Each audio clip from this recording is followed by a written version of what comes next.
Miss হবে না আপনার পছন্দের টিভি শো। দেখুন জি5 অ্যাপে একদম ফ্রি। স্যার, তুমি আমাকে জিজ্ঞেস করছিলেন এই শাড়িটা পরে তোমাকে কেমন লাগছে। স্রোত, আমি যদি বলি তোমাকে এই শাড়িটা পরে সুন্দর লাগছে, দারুণ লাগছে, এতটাই অ্যাট্রাকটিভ লাগছে যে তোমাকে দেখবে তার ভালো লাগতে এক মুহূর্ত সময় লাগবে না, তার মানে তুমি বুঝতে পারছো? আজকে ওনারা সিদ্ধান্ত নিয়ে নেবেন। এবার তুমি বলো, তুমি কি এটাই চাইছো?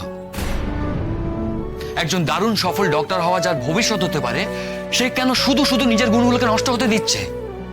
শুধুমাত্র সুন্দর সেজে গুজে একজন নির্বোধ বড় লোকের সামনে গিয়ে বসবে তার বউ হওয়ার জন্য? স্রোত, এতে তুমি কি পাবে? কি মোক্ষ লাভ হবে এতে তোমার? কি চান আপনি আমার কাছে? কি চাইবো? আমি আবার তোমার কাছে কি চাইবো? কেনই বা চাইবো? তাহলে আপনি শুধু শুধু চিন্তা করছেন কেন আমার ভবিষ্যৎ নিয়ে? আমি স্ট্রাগল করি বা এসি ঘরে বসে হাওয়া খাই, তাতে আপনার তো কিছু এসে যায় না। আমি কি বলেছি আমার কিছু এসে যায়? আমি যাই করি কোনো কিছুতেই তো আপনার কিছু এসে যায় না, তাই না? না, কিছু এসে যায় না। আমি ডাক্তার হই বা বড় লোকের বউ হই, তাতেও আপনার কিছু এসে যায় না তো? আর আমি বলছি তো, আমার কেন কিছু এসে যাবে? তাহলে এতক্ষণ ধরে কি বলছেন আমাকে, আর কেনই বা বলছেন? যখন আমি যাই করি তাতে আপনার কিছু এসে যায় না। স্রোত, আমি তোমাকে 3 বছর ধরে দেখছি। সম্ভাবনাময় ছাত্র যখন পদভ্রষ্ট হয় তখন শিক্ষকের উচিত তাকে সাবধান করা। আমি সেই সাবধানটুকুই তোমাকে করতে এসেছি, কিন্তু আমার মনে হয় আমি ভুল করছি, কারণ তোমাকে কিছু বলা মানে পণ্ডশ্রম। তো তুমি ভেবে নিচ্ছ তুমি যেটা ভাবছো নিজের জন্য এটা বেটার ভাবছো।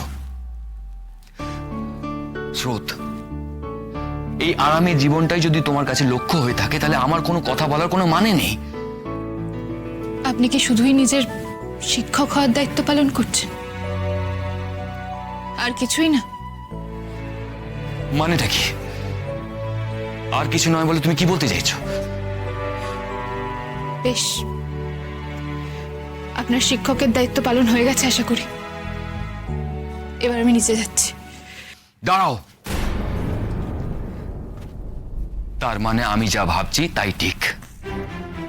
ওই লোভই তোমাকে টানছে, তাই তো? লোভ? লোভী?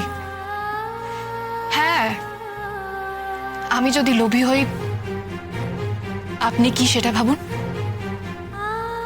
আর আপনি আমাকে যা যা বলেছেন সেটা ভাবুন। হয়তো যেটা বলতে গিয়েও বলতে পারেননি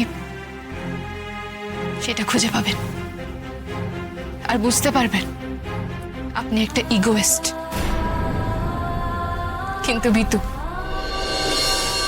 জি5 ডাউনলোড করুন আর সব এপিসোড দেখুন একদম ফ্রি।